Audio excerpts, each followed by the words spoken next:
Good morning, everyone. Welcome to another SoCalGas RD&D research webinar. My name is Matt Grigori. I am a Technology Development Manager on the SoCalGas Research Development and Demonstration, or RD&D team. For today's webinar, we will be welcoming researchers from C-Zero to discuss their recent work on producing hydrogen and solid carbon from natural gas.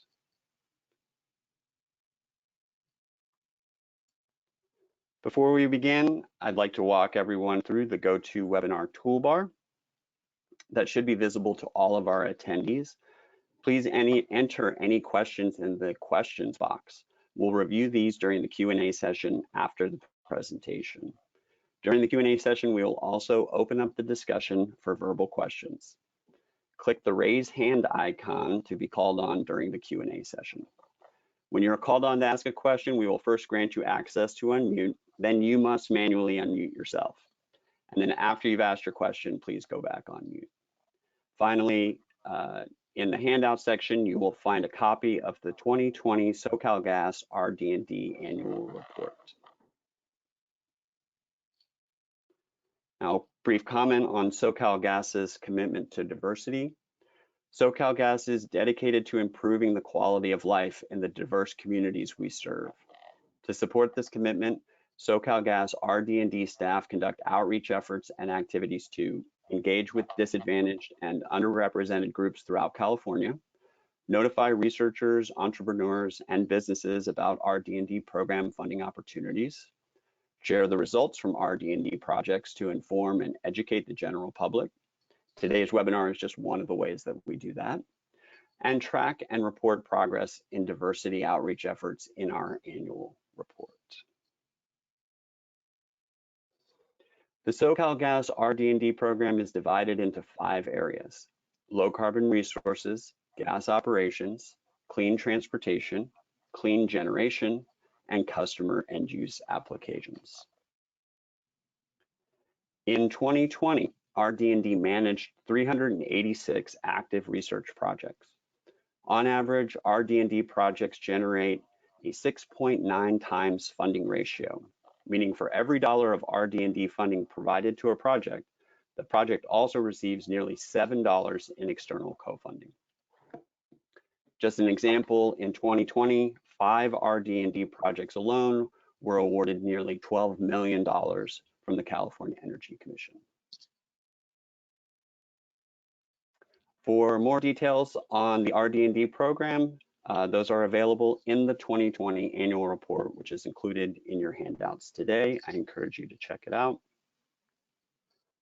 Finally, we want to stay connected with our stakeholders in the research community and the general public.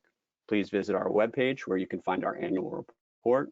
A Spanish version will be available soon. You will also find information about our upcoming webinars and other news releases. And please reach out to the RD&D team via email with questions, comments, or research suggestions. We also maintain an RD&D page on LinkedIn and on the CEC's research networking platform, Empower Innovation. Now, without further ado, I will hand the webinar over to Zach Jones and his team from C-Zero. Good morning, Zach. Good morning. Thanks very much, Matt. And let me just verify. Can you see my screen?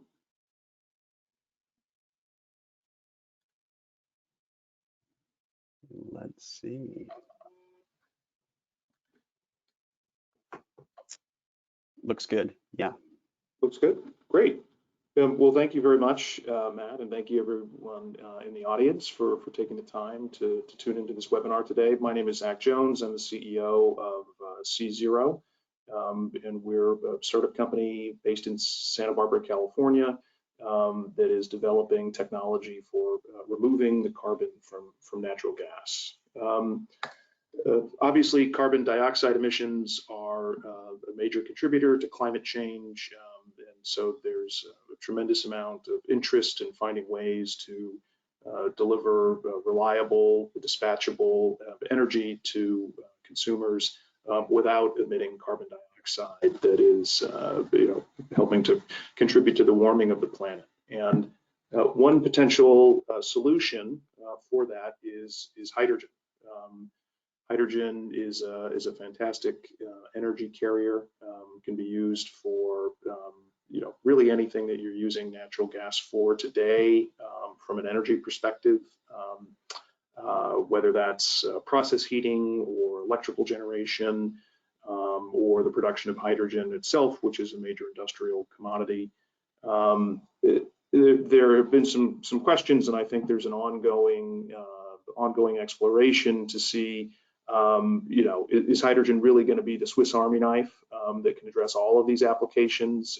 And I think time will tell on that, but just based on the fundamental physics of hydrogen, I think it's pretty clear it will play a major role, even if it can't address every possible opportunity.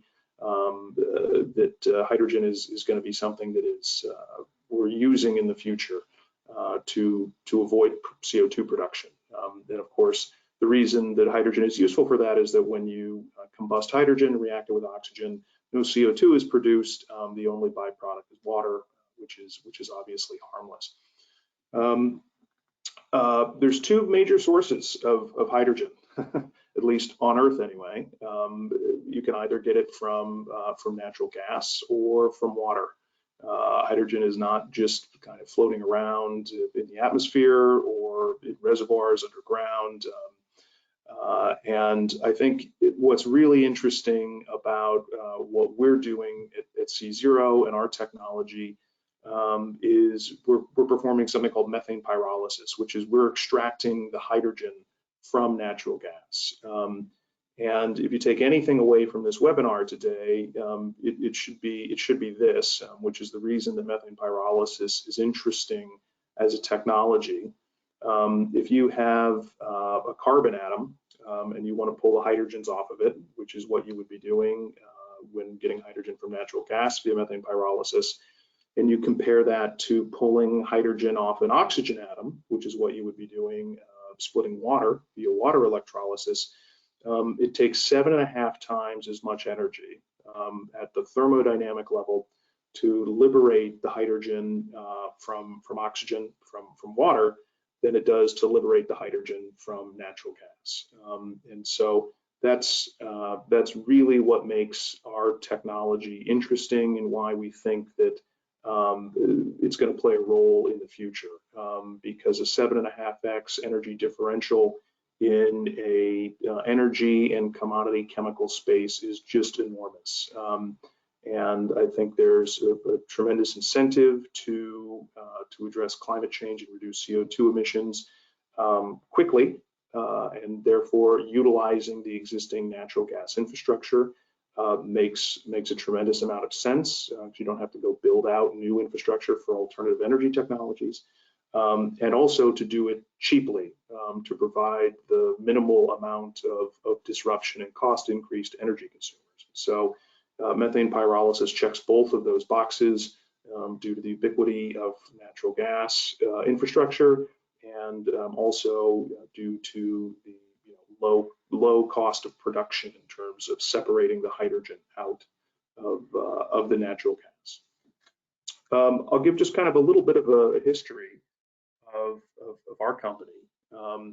It was really founded based on some of the work that our CTO, Dr. Eric McFarland, began doing at the University of California, Santa Barbara, dating back to 2016. And Dr. McFarland has a very long track record of commercializing technologies, specifically technologies that have to do with the chemistry of methane, which is, of course, the primary constituent of natural gas.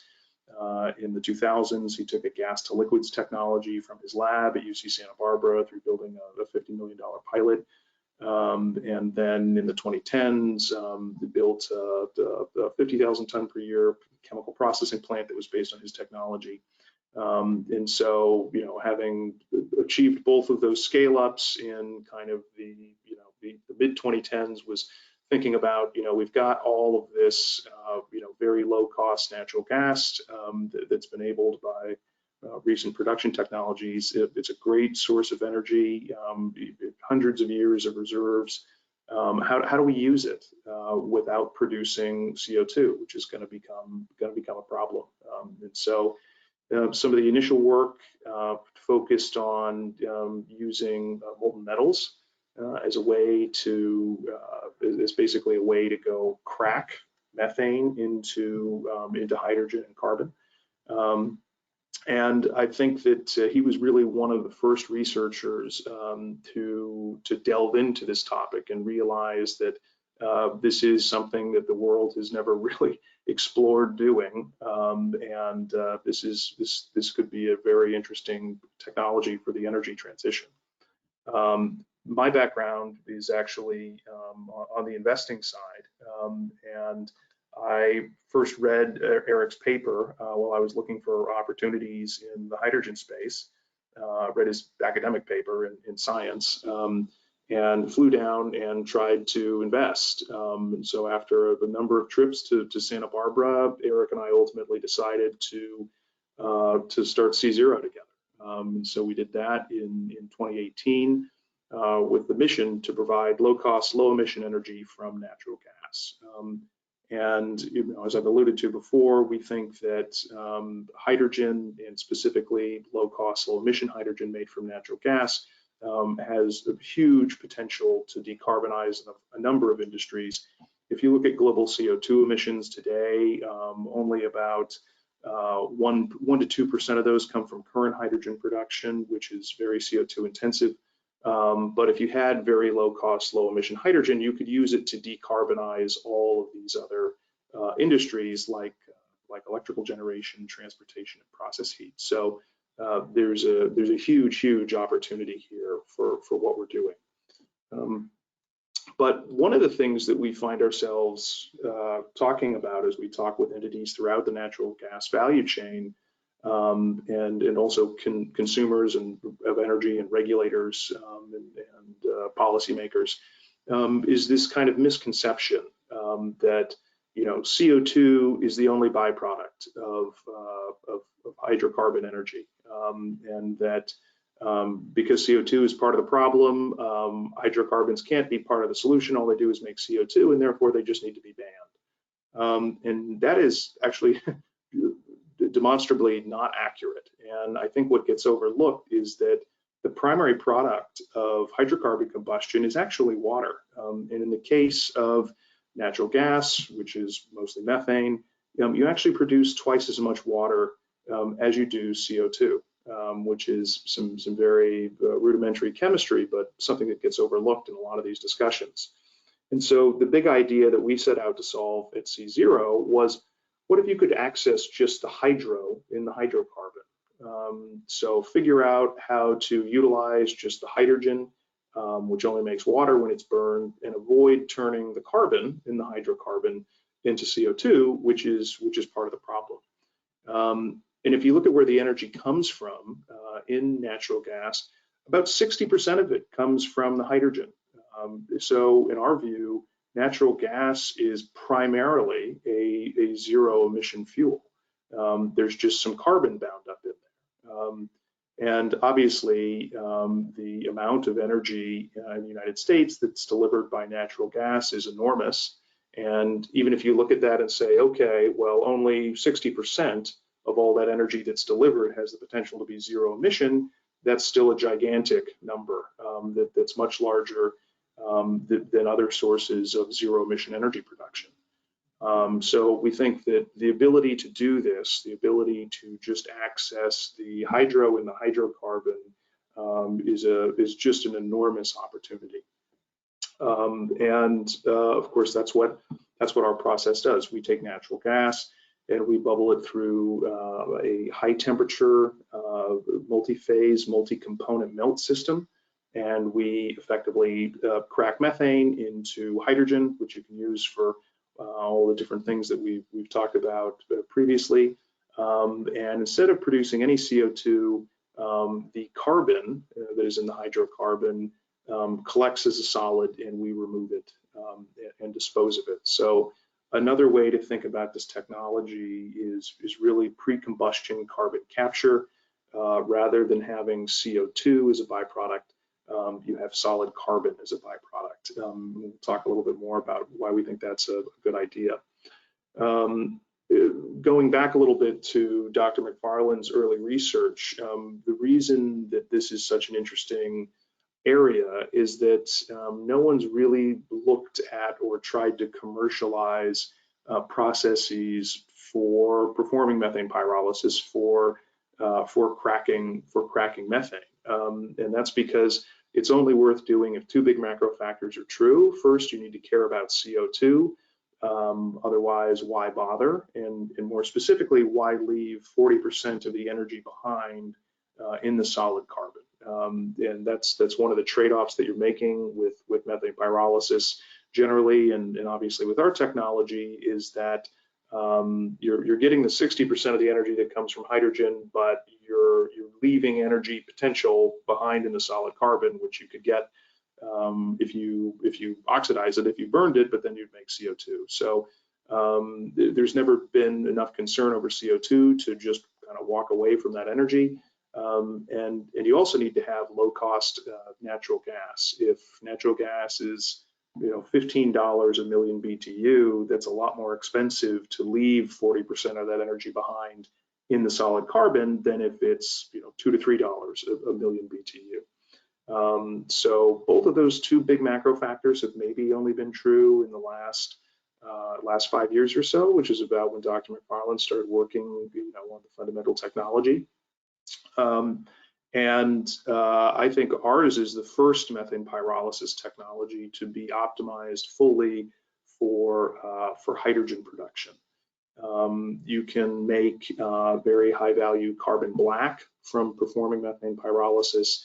You can make nanotubes. You can make other sorts of value added carbon. But Eric and I decided in 2018 when we started the company that we're going to be completely focused on hydrogen, and we're going to think of this as the solid carbon as basically as a waste product to be sequestered. And that was kind of a risky move at that point in time because it wasn't clear that anyone would be willing to pay a premium for hydrogen with very low or zero CO2 emissions. But I think we've seen just in the last 12 months here a huge willingness to pay a premium to avoid making CO2. And so I think we're very well positioned, having optimized the economics of our process for hydrogen production. The other reason we made that decision too is that there's a huge mismatch between call it the hydrogen market or the energy market and the carbon market. And the energy market is 3, maybe even 4 orders of magnitude bigger than any carbon market. And just to put that into perspective, we figure if you converted just 10% of the world's current hydrogen production today to methane pyrolysis, you'd make so much solid carbon, you'd swamp every market outside of coal. And so if you wanted to use methane pyrolysis to have any impact at all on climate, you're going to be making so much solid carbon that it doesn't matter whether you're making carbon black or nanotubes or even diamonds, frankly. The value is going to go to zero or very close to that. So there are other methane pyrolysis technologies that are out there, but those were all started for carbon production. So I think we're the first to focus on hydrogen and are going to have very, very good economics as a result of that focus. And maybe someday there'll be applications that we can develop for the carbon, but at this point in time, we're focused on having the lowest cost of avoided CO2 for the hydrogen that we produce. It's also worth noting too, and this is true of methane pyrolysis generally, that if you start with renewable natural gas, where the carbon is coming from biomass that's decayed in an anaerobic digester or a wastewater treatment plant, and that biomass, of course, fixed the carbon from CO2 in the atmosphere, that just by changing the feedstock and not modifying the technology at all, it goes from being carbon neutral to carbon negative, because now with renewable natural gas as the feedstock, that carbon is effectively coming out of the atmosphere via the biological pathway. And so, we think that's really interesting. There's a lot of interest in doing direct air CO2 capture. If there's ever an economic incentive to do that, I think we can compete very favorably in effective, removal of CO2 from the atmosphere, and do so as a solid carbon.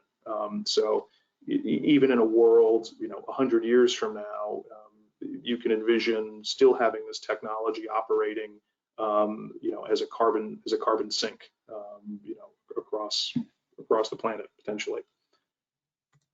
At a high level, the process is deceptively simple. You take a gigajoule of natural gas, which is about 1 million BTU, put in 0.2 gigajoules of heat, and you end up with 5 kilograms of hydrogen and 15 kilograms of solid carbon. It's worth noting that 15 kilograms of solid carbon is really equivalent to 55 kilograms of CO2, because CO2 is mostly oxygen, which is another kind of elementary chemistry fact that gets overlooked sometimes. Most of what you're doing when you're talking about CO2 sequestration is pumping around oxygen. So we think that having solid carbon is superior, not just because it's a solid rather than a gas, but it also is much more dense just on an atomic basis, because you're not sequestering all that oxygen.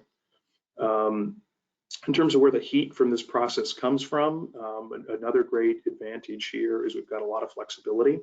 Our base case assumption is that we actually are burning a little bit of natural gas to generate that heat, which generates some CO2, but is still a 75% reduction versus current hydrogen production. If you want to be zero direct emissions, it's pretty easy to use some of your product hydrogen to go generate that heat, to go drive the process. That does, of course, decrease your hydrogen yield. And then, interestingly, we can also heat electrically. And our pilot, which I'll talk about subsequently, is going to be electrically heated. And so this technology is actually a fantastic way to utilize intermittent renewable energy, because you can switch back and forth between heating the process electrically when those electrons are available, and when they disappear or when they become too expensive, you've got the flexibility to heat chemically. And our molten media is a fantastic heat transfer fluid, which is what enables this. So it is really a great way to benefit from curtailed renewables or very low cost renewables, and use those to decarbonize natural gas. We built a great team so far here in Santa Barbara. We've actually got a few new hires that didn't even make it onto this slide yet. 8 PhDs from MIT, Caltech, Imperial College London, and I think a great mix of experience in the form of some of the new hires that we've made, who are alums from places like Zytel and Fluor and Shell, and also kind of PhD fundamental brain power to help us solve some of the challenges. We've got, when we first moved into our current facility here, which wasn't even a year ago, we thought we'll never be able to use all this space. They've got about 10,000 square feet in Santa Barbara. But now, of course, we've filled it all up. We do almost all our own work in-house, but we cut up steel, build our own reactor systems. Sometimes we have third parties do that when they're pressure vessels. Do our own in-house elemental analysis to look at the outputs of our process, and do our own process modeling. So the team and the capabilities that have come together here since we started the company 3 years ago are really fantastic. And we've also been able to recruit fantastic investors and partners. Our last fundraising round was led by Breakthrough Energy Ventures, along with E&I, Mitsubishi Heavy Industries, and AP Ventures. And we've also received some DOE grants, in addition to support from PG&E and SoCalGas, which we're extremely grateful for. We think that SoCalGas has been and continues to be an excellent partner, and is very much aligned with what we're doing. The kind of recently announced goals to think about not just scope 1 and 2 emissions, but all the way to scope 3 emissions is something that we think about all the time too. Is really, how do you not just reduce the carbon intensity of producing the natural gas and delivering it, but of the natural gas itself, and that's fundamentally what our technology does. So we think of ourselves as being very well aligned, and of course, SoCalGas has a focus on pyrolysis, and has supported us. We have been scaling up over the last 3 years. Actually, SoCalGas supported our very first system that was actually built in real materials of construction that will be used commercially instead of just quartz glassware. So I think we've been building progressively larger systems. We've been operating at higher pressure, which is an important aspect of the technology. And I'll talk about it a little bit later, but we're going to have our pilot online by the end of next year, and that'll be something that's probably on the order of 250 kilograms of hydrogen per day, and we think that'll be a great opportunity for customers, end users, regulators to see the technology in action and see it work at a scale that is probably sub-commercial, but at least is producing significant amounts of solid carbon and showing that this is really worth investing in at an order of magnitude larger commercial scale. I thought I'd show just kind of a video of the process in action. This is about 6 months out of date here, and of course, as we kind of lament internally, this was the last cool thing to look at that we'll ever build, because we don't really build things out of quartz anymore, and therefore there's nothing to see. But what's basically happening here in this demo is we're taking methane, we're bubbling it through our high temperature, multi-phase, multi-component system, and the carbon that is in that methane is the black kind of snow-like material that you can see falling out here. And we're actually entraining that in the hydrogen that's being produced. So at the bottom of this system, methane is going in, hydrogen and solid carbon are leaving, and the solid carbon is being collected there. And we've actually moved past this now to the point where we're pelletizing that solid carbon and packaging it for disposal. So it's just kind of a great visual to see, to see that solid carbon coming off of this process in real time and doing online decarbonization of the gas.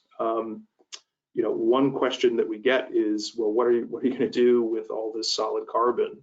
And I think our first response is, well, better to have it as a solid sequestered than have it in the atmosphere, which is normally what's happening. But that really there really aren't a lot of there's no free lunch in the energy transition. The free lunch has been putting CO2 into the atmosphere for the last 100 years or so, and that everything that you're going to do differently to decarbonize has costs and benefits associated with it. So we've been asked questions about, well, land use, where are we going to put all of this solid carbon? And so if you think about generating a terawatt hour of electricity, and you think about, well, what would you need in order to do that with wind? You'd need a lot of land. Of course, you can do other things with it. Not the case for solar. You're tying up over 100 acres for over 30 years. But for methane pyrolysis, and this is inclusive of the losses going from hydrogen to electricity, you wind up with a sizable amount of carbon, a cube that's about 50 meters on each side, but it's still much smaller from a land use perspective, and you can put it underground. I think the other thing that gets overlooked too is that there are deinstallation costs with competing I guess I shouldn't use the word competing. I would say complementary renewables. We think of this as our vision for methane pyrolysis is to basically decarbonize electrical generation so that when renewables are offline, you can still deliver electricity on demand and do it indefinitely. But the waste products of that zero emission electrical generation, whether it's solid carbon produced by our process or some other sort of solar panels, for example, as this slide shows, need to go somewhere. And so if you think about deinstalling those solar panels at the end of a 30-year life, you wind up with about 20% of the volume of the solid carbon. So as I said a few minutes ago, there's really no free lunch. And if you don't want to use the atmosphere as a dumping ground, you're going to have to be handling waste products somewhere. And we think that solid carbon that's totally benign is a pretty good alternative and deserves to be included and given an opportunity in the energy transition. As I mentioned before, we are going to have our pilot online here at the end of next year. That'll be somewhere on the order of 200 to maybe 350 kilograms of hydrogen per day. Ultimately, we kind of envision this technology working on a spectrum of scales that goes between 5 to 10 tons of hydrogen a day, which we think is really the minimum efficient scale commercially, shown here at 6 tons of hydrogen a day. And of course, wanting to make sure that we can scale all the way up to world scale. And you're going to need literally hundreds, if not thousands, of world scale plants to go have an impact on climate. Everything we do, though, of course, is making sure that we can build, this technology on the largest possible scale to really make sure that it actually is going to have an impact. And when you're thinking about methane pyrolysis at that scale, making 270 tons of hydrogen a day, so that's a little shy of 900 tons of solid carbon a day. As our CTO, Dr. McFarland, likes to talk about, it's really running a coal mine in reverse, rather than having solid carbon that is coming out of the ground going to CO2. You've got solid carbon that is going back into the ground, being sequestered. We've got world-class EPC firms that are engaged with us right now that are helping us build the pilot unit that we're very excited about. So we've got a great mix of internal and external capabilities in bringing this technology to fruition. So I'll just kind of summarize here, and then happy to address any questions that the audience might have. We think of our technology as really unlocking the zero emission potential of natural gas. 60% of the energy in natural gas comes from the hydrogen. So we think of it as being, the ability to deliver that same number of BTUs from a zero emission perspective. Well, 60% of those BTUs being potentially zero emission. Another way to think of it is pre-combustion carbon capture. And we think solid carbon is superior to CO2 as a byproduct of energy generation for a number of reasons. It's denser, it's lighter, it can be sequestered anywhere, moved around with conventional mass handling equipment. And whereas CO2 is probably always going to be a liability at scale, if you're injecting that into a reservoir somewhere, there's going to have to be monitoring to make sure it doesn't leak. There might be some opportunities to develop applications that could actually use solid carbon at the scales that we'd be producing it. Part of our program and funding from SoCalGas looked at putting it into cement and concrete. We've got some other ideas as well, but for the foreseeable future of many years, we're going to be focused just on the hydrogen production side. So we'll go ahead and pause there. And Matt, if you're still there and want to manage questions, I'll be happy to address those. Excellent, thanks, Zach. That was really very informative. I definitely learned a couple of things. I particularly appreciated the fact that CO2 sequestration is really oxygen sequestration. I think that's like a really compelling piece of information, is that mostly what you're putting underground when you're doing that is really oxygen.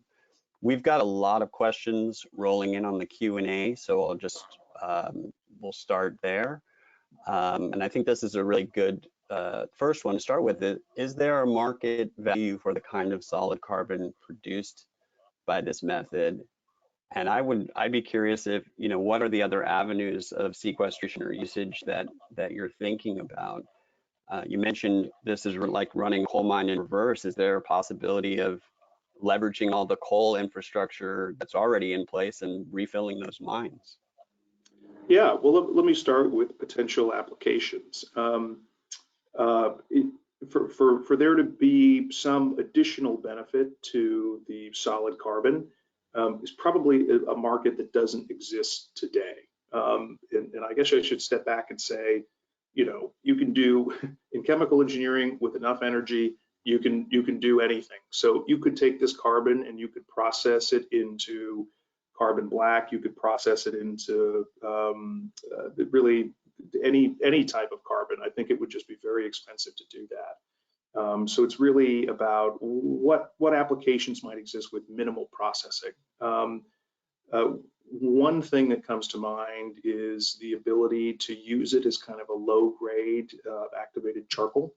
Most kind of activated carbons are, made from biomass. They have extremely high surface area, and that's what makes them great filters. Your Brita water filter at home has activated carbon and has, lots and lots of tiny little pores that go and collect impurities and other things that might be in that water. We don't have nearly that level of activation and of surface area, but we're on the cusp of that, of saying, is this a low-grade filter media? And no one's ever going to take this and make Brita water filters out of it, but you're going to have a lot of carbon. And so if you had sort of a low-quality filtration element available at huge scale that was extremely low cost, would you design, say, a landfill differently? If you had an industrial facility, would you go basically build for lack of a better term, a moat of carbon around it to make sure that anything that might wash out of that is going to get captured in that solid carbon? So those are kind of interesting ideas we spend a little bit of time thinking about. But as I said, I think our base case is assuming that it's kind of sequestered. One thing that we do know, to your point about running a coal mine in reverse, is we understand the cost structure of handling solid carbon at scale very well, because we've been doing that for over 100 years. And so the cost to go transport carbon by rail is about $15 a ton to get you a couple hundred miles of transport. So that's pretty low cost. And just to think about it in terms of hydrogen costs, people think, oh wow, well if you've got to go spend $15 a ton to transport it by rail, or even $50 a ton to have it collected by for lack of a better term, a dump truck, what does that do to the price of hydrogen? Well, $50 per ton of solid carbon disposal translates into about 15 cents a kilogram for hydrogen production cost.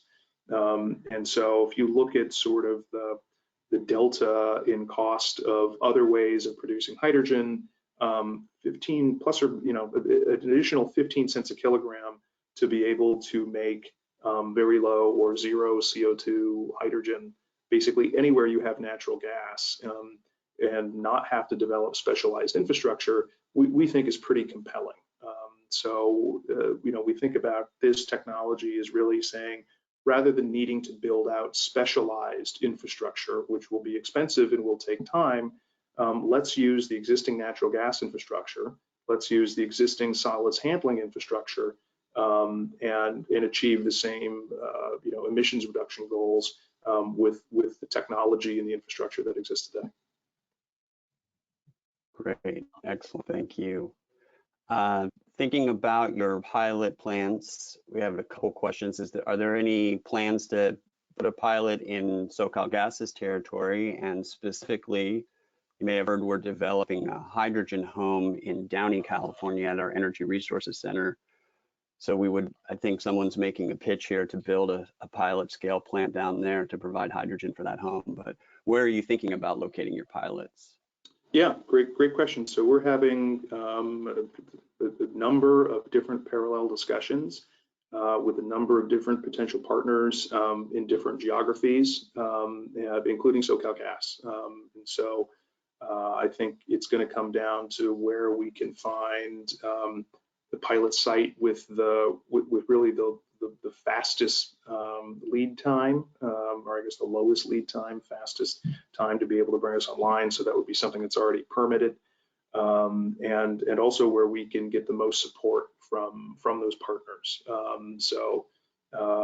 You know, California, obviously, it would be great if we could do this within a 2-hour drive of Santa Barbara, but we're also talking to entities that are in you know, Texas and in other parts of the Midwest, and also Canada as well.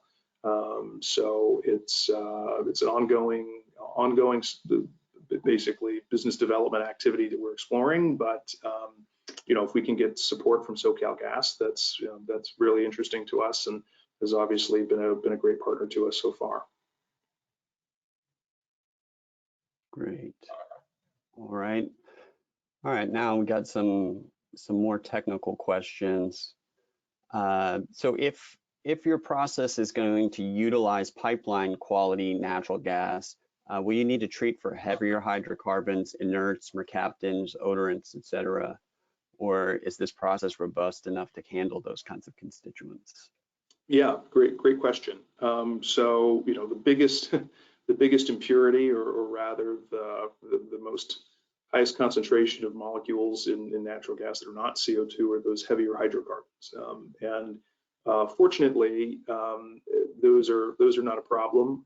If you can crack methane, you can crack everything else, because those higher hydrocarbons are going to crack down into methane, and that's obviously what we crack. So those are not an issue.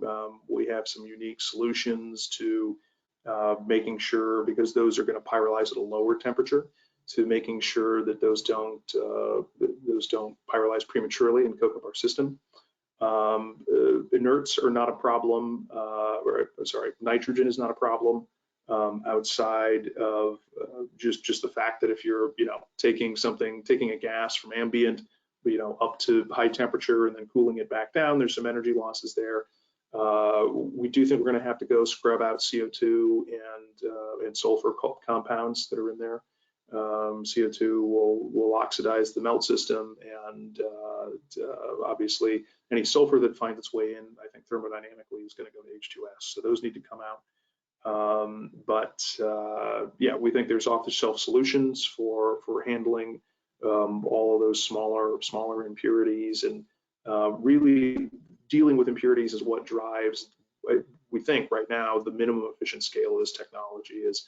You know, at what scale can you afford to invest in those off-the-shelf solutions to go remove those impurities, and be able to amortize the cost of that over a sufficient number of kilograms of hydrogen, that it isn't cost prohibitive. Got it. It's always the balance of plant. It's always the balance of plant. Yep, absolutely. What is the temperature grade of the heat from the 10 megawatts of thermal energy linked to the commercial scale plant? Good question. So one of the things that is really important about methane pyrolysis is heat integration and energy efficiency. If you think back to one of the slides that I showed at the very beginning, that was basically comparing methane pyrolysis to water electrolysis, which, by the way, has applications. There are certainly applications where water electrolysis makes a lot of sense if you've got, you know, very low cost, say hydropower, electricity, or something like that. So we don't view that as a bad technology or mean to denigrate that. But you know, what makes methane pyrolysis really interesting is that electrolysis takes fundamentally 7.5 times as much energy. Our overall thermal efficiency, you know, we've kind of real world system compared to real world electrolysis, we think electrolysis is about 5 to 6 times as much energy. But preserving that delta is really, really important, I think, to commercializing any methane pyrolysis technology. Because if you wind up being half the energy of electrolysis, but you got to buy the natural gas and you got to deal with the solid carbon, it really erodes the value proposition.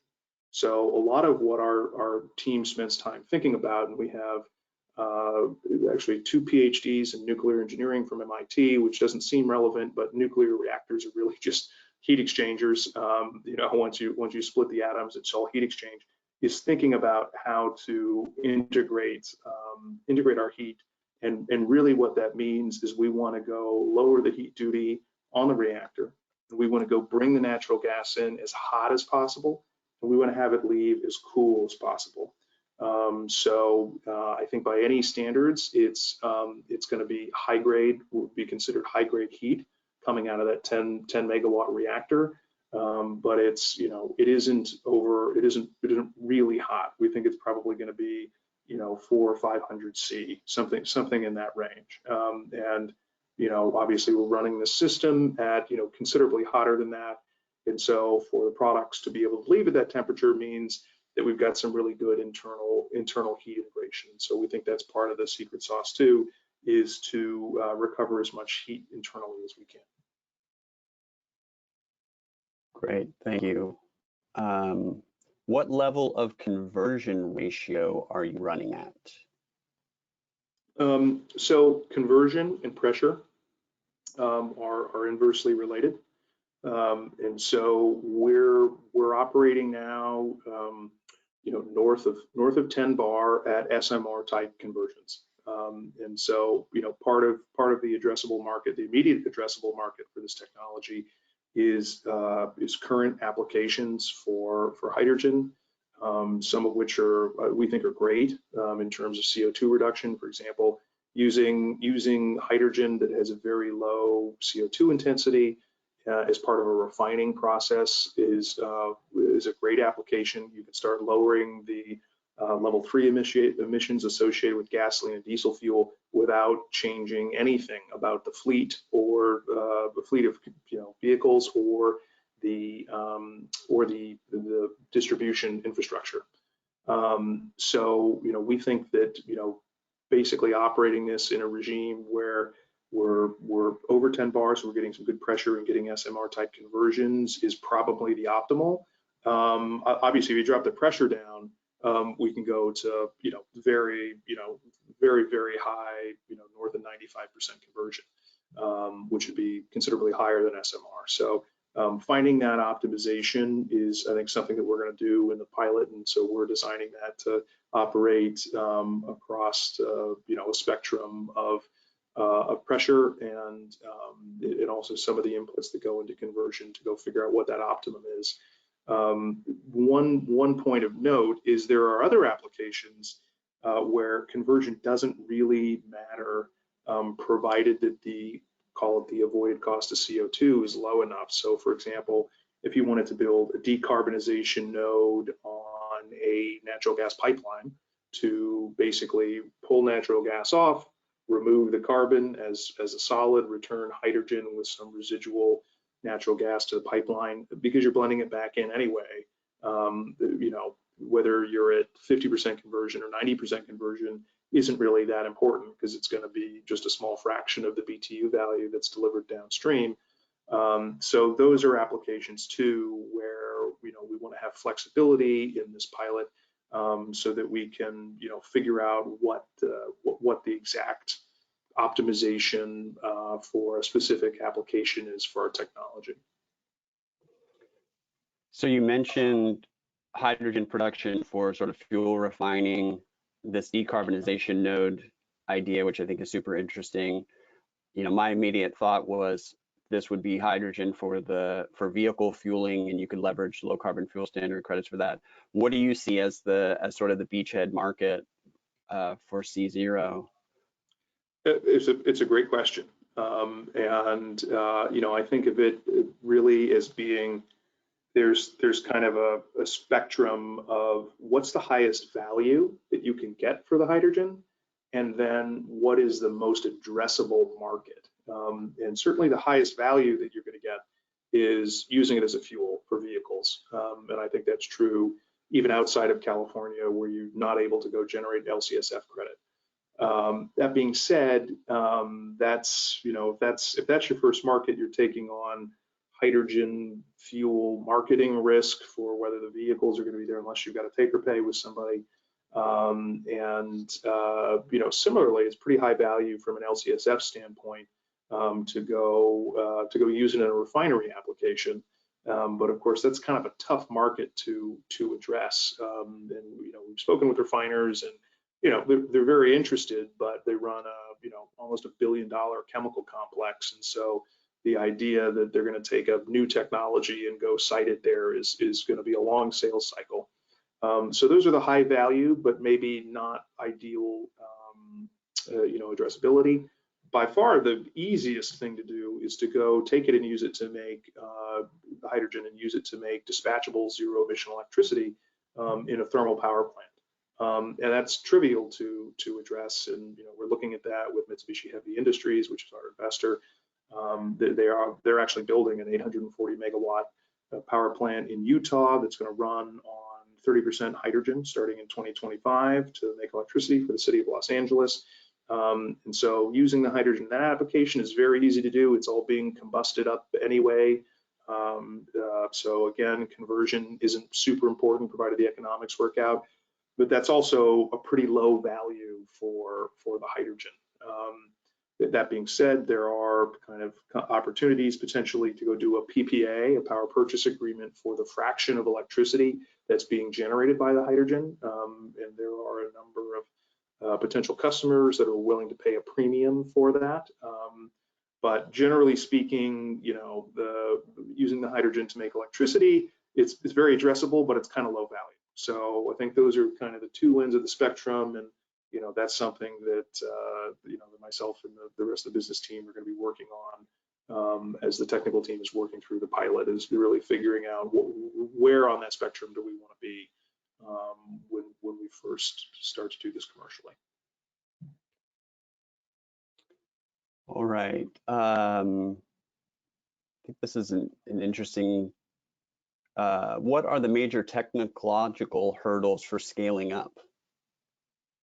Yeah. So one of the biggest challenge that we've overcome in the last year or so technically was, figuring out how to get the carbon out of the reactors. High pressure, high temperature environment, and being able to, remove it entrained in the hydrogen was a big win.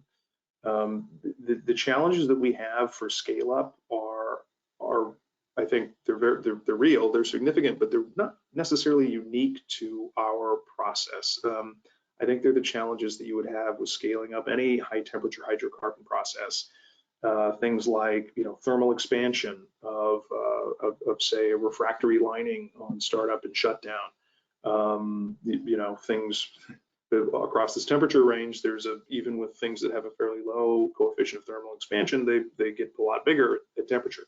So figuring out how to work with that, figuring out hopefully how to continue to get very clean carbon that's coming out of here. We've been able to have super low levels of residual media in there, but making sure that scales is something that we need to ensure. And then obviously making sure that the methane that's in the system goes where we want it to go. And by that I mean, we've got a gas inside of a high temperature liquid, and we are basically trying to generate coke, but we want to do that in a very specific, very controlled part of the reactor. And if on scale up the methane is finding its way to a different part of the reactor, it sees a hot surface, it's got the potential to coke, as does any hydrocarbon process. So we've got some great in-house computational fluid dynamics modeling. We've worked with a third party as well that we like a lot to basically ensure that we've got the fluid dynamics correct to make sure the methane's going to go where we think it's going to go, and basically coke in the manner that we think it's going to coke at. So, you know, carbon management, thermal expansion, things like that are, you know, really not unique to our process. I think we've solved most of the challenges that are unique to us, which doesn't mean that they're not significant, but there's a lot of knowledge out there that we can draw from with our EPC partners on how to mitigate those challenges. Great. So yeah, so I mean, you hit on a couple of other folks' questions, so we won't go through it, but you know, what's the quality of the carbon? Are there issues with carbon clogging the reactor? It sounds like something that you're obviously concerned about and looking at. I guess on the example you gave for 1 terawatt hour of energy, is it 47 cubic meters per terawatt hour or a 47 meter cube? It is a 47 meter cube. Okay.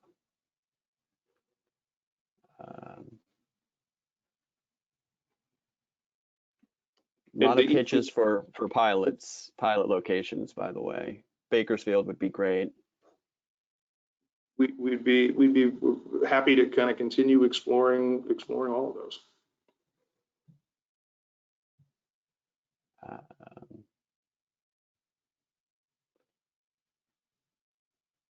Is the hydrogen stream purity good enough for transportation use, or would you need additional purification like a PSA? If you want to use it in a fuel cell, I assume that would be using it in a PEM fuel cell. Definitely going to need to PSA it, just as you would need to PSA hydrogen that's coming out of a SMR and water gas shift. So yeah, to get to kind of the 5 nines that you need for fuel cells, you've got to go run through PSA.